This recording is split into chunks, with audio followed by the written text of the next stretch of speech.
So let's hear some of your thoughts about the writing. If you want to share anything, I'd love to hear. I had like a large stack of paper because I imagined I was going to be just writing reams and I've got like 2/3 of a page.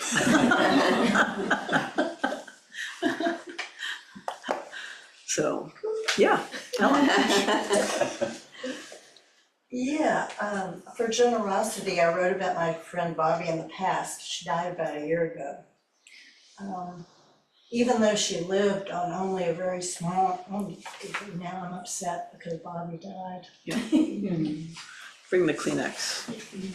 I don't think I'm gonna cry, but I could feel it. Could be handy. It's okay if you cry. Yeah.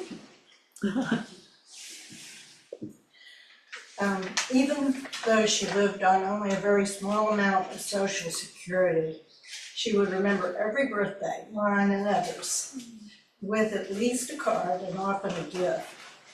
And she never forgot a birthday. The cards were often something she'd received in the mail from some organization. You know how you get these things sometimes? She saved them. Yeah. And almost always the gifts were something she was regifting. And once she accidentally regifted something that I had. And I didn't say a thing because she gave from such a generous heart, and that was all that mattered. Yeah. She was a very generous person. Yeah. I think she knew you liked it since you gave it to her. She knew you liked it since you gave it to her. No, she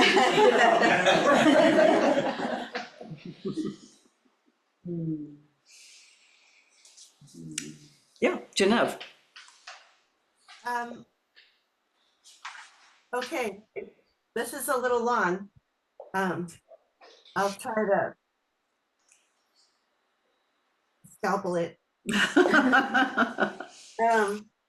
If I could be like anyone, it would be Miguel. I've known this for 30 years. I just haven't known how. This intensive has introduced me to the paramitas he embodied and offered me glimpses of how I might seek to cultivate them. This has been a revelation. I met him en route to a gathering in the jungle on the border of Guatemala, hosted by a group of indigenous Tzotzil and Tolocobal communities, speaking up for basic needs and rights. In a shared taxi ride that lasted an hour or two, Miguel related his story to me. As a youth, some 25 years before, he had participated in a group called La Liga, the League, an urban Mexican revolutionary group fighting for equality without dictatorship. He and his 5 months pregnant wife had been abducted and tortured by government military forces. He lost his leg. He lost her life. His best friend was also killed, and Miguel adopted his young son and raised him. He told this story without attachment to it. Over the next week, his ways of being humbled me to my core and stunned me with his resilience, curiosity, unfathomable generosity, and gentleness of heart. Where were the rage, apathy, and despair he was entitled to? He carried my bag before I could protest, set up my hammock. He and his adopted son shared affection and laughter. Although he clearly had no financial assets, he gave me the one possession he held dear, a photograph of himself with Subcomandante Marcos, the leader of the indigenous movement. He smiled a lot. He was there because he was still curious about how to create connected, healthy, ethical community. He lived with a light and fully present heart. That's beautiful. Very beautiful, inspiring. How lovely to honor him in that way. Yeah. It's beautiful.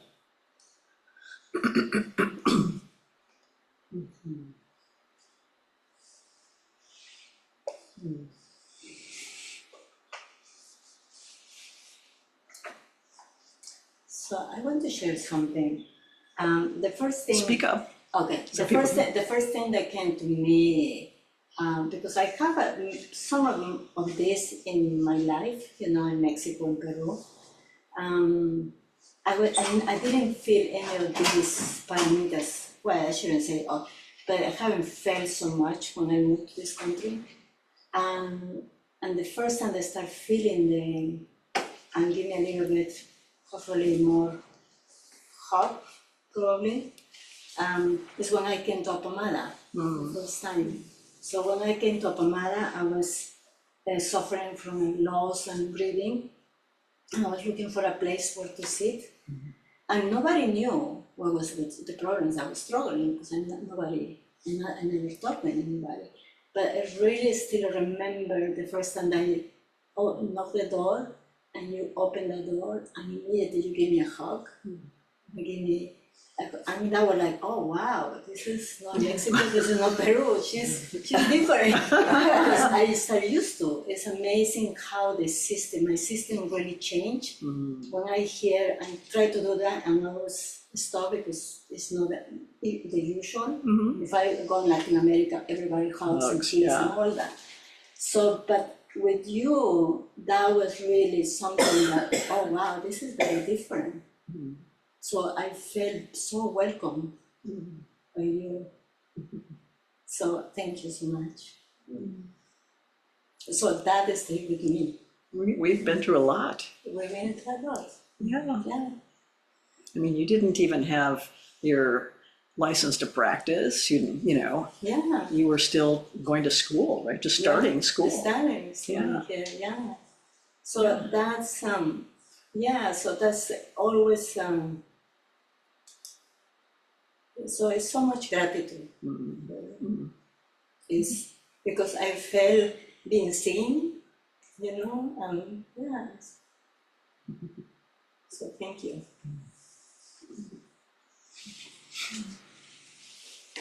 I'm the one that crying.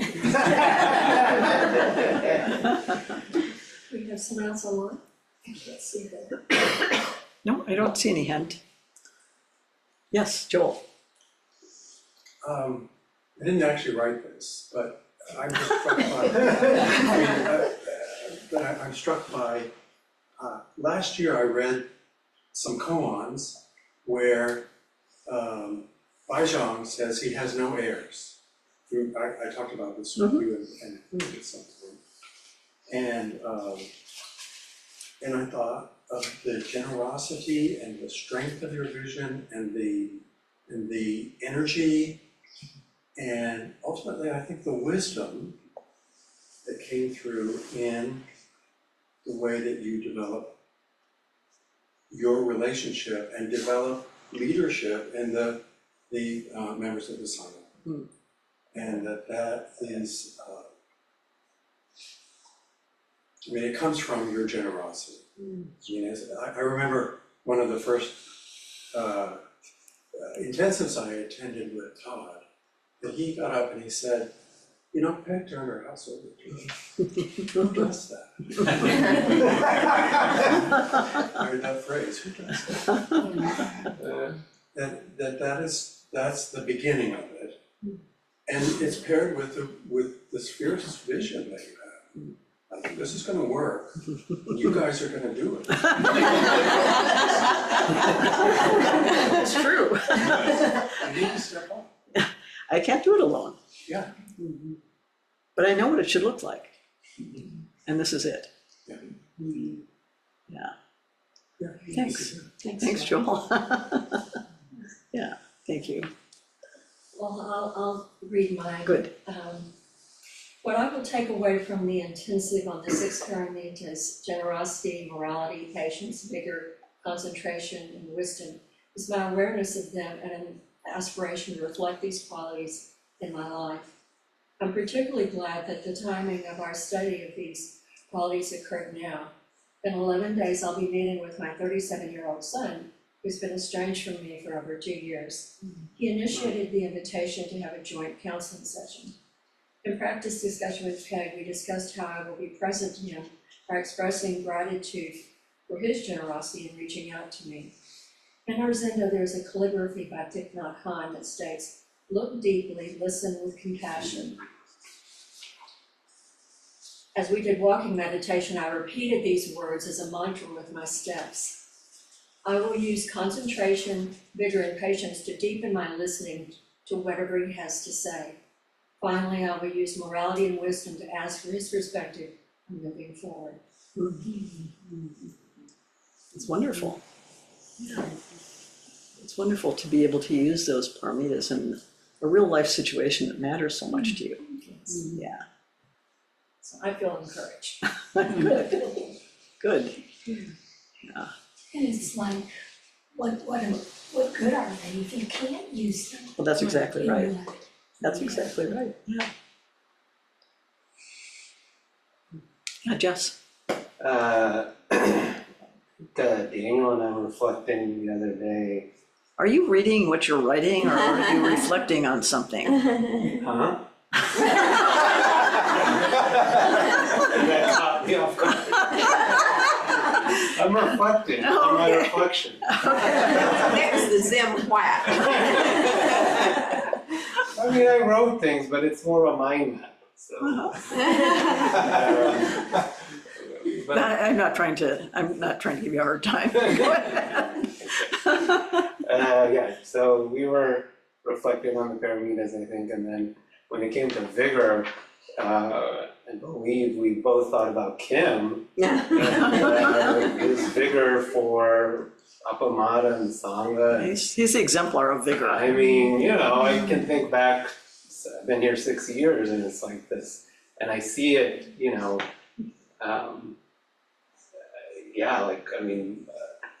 my involvement kind of goes like this, and then when I'm more involved, I just see how involved Kim is, and to me, it's like the third part about what, how does the community manifest? I mean, his vigor has a impact. Yeah.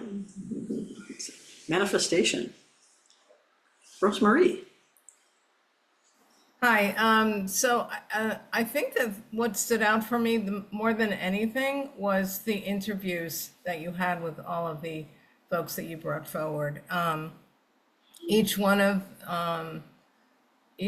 those folks just expressed with such honesty and examples from their own lives, and that really stood out to me. I wanted to say one other thing about community, which I wrote, so let's see if I can pull this up. Okay.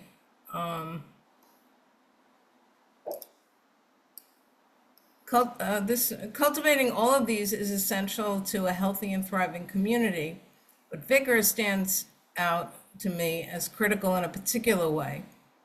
And I'm also talking about will, like the will to cultivate all of the paramitas, meaning to know them as deeply in terms of what it means to live them in community. So, yeah. It's so true. Yeah. Great. Thank you.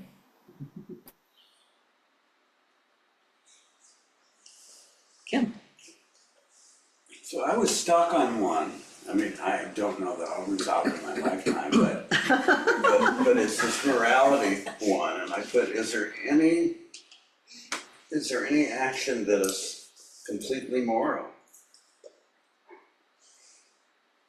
Well, since you know now that all of the actions are empty and that they arise dependent on causes and conditions, understand something about the way we think about morality is different from a code or rules or a formula, right?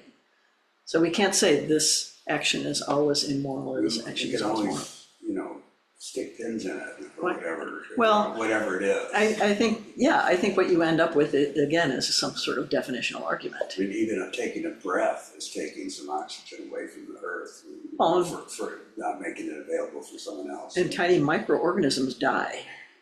Like every time we take a breath. It's tragic. It's really tragic from a certain point of view, We're mass murderers. But trees and grass are murders.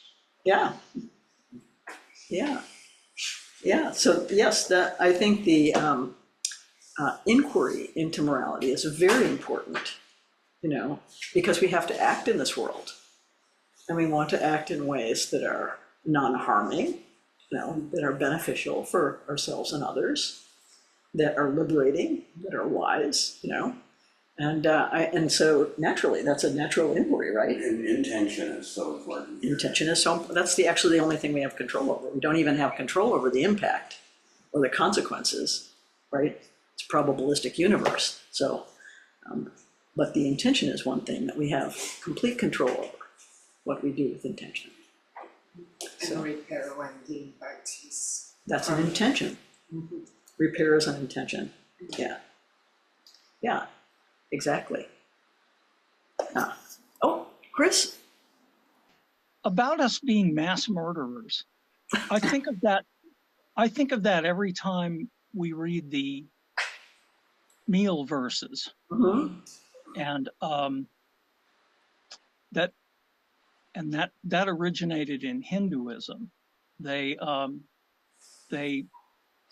bless their food for that very reason, because it's not possible to be a living human and not be killing many other creatures. So I always think about that with the meal verses. I wanted to ask you, you wrote about what if we want to submit these for your book. Can you talk about that a little bit? I'm not that familiar. I'm not able to come to the Monday night discussions. Yeah, the book is intended to be both a kind of history or account of Appamada's development and evolution, as well as a kind of maybe operator's manual, so that going forward, people have a sense of what are the principles that have guided its development. And in the process, I realized I didn't just want to have a straight up narrative that I wrote. I also wanted to incorporate photos and reflections from Sangha members to get those voices into the text as well.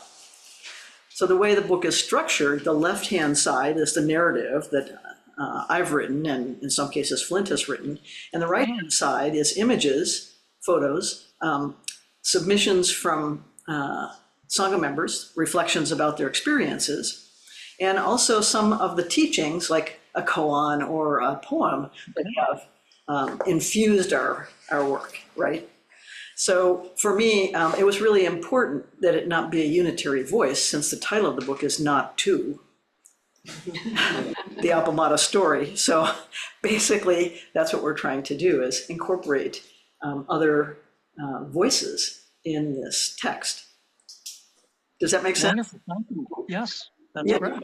Yeah, so if there's something that you've written that you'd like to share, then, just send it along to me. And what's happening tomorrow at 10 a.m.? Oh, I'm supposed to say this. Tomorrow at 10 o'clock, I will do a reading from the book on chapter 11, from chapter 11. We probably won't get through the whole chapter, but at least I can give you a sense of that chapter and how it's situated in the book. So I have read here up through chapter 10. Depth and practice is galloping along. I'm going to have to write much, much faster. Maybe I'll just have all the rest of it done by AI, Just write the rest of it. Here's the first part of the book, just write the rest of it. So anyway, yeah. That's what is happening tomorrow morning, for our Dharma talk. And I don't know whether people are planning to go somewhere to have something to eat afterwards. I don't know if people still go to Central Market. Yeah, so that's another possibility. And what is chapter 11, the title? Encounter. Encounter. Yeah. And that chapter is about the ways we built into our teaching and our practices here, actual encounter and building of relationships. That was not left to chance, that was not an accident. So what it is how we thought about it. Is the reading online also? Yes, the book up to through chapter 12 is online at the website, which is linked to our main Appamata web page. There's a link to the book. And She's asking about the meeting tomorrow. That's our Dharma talk.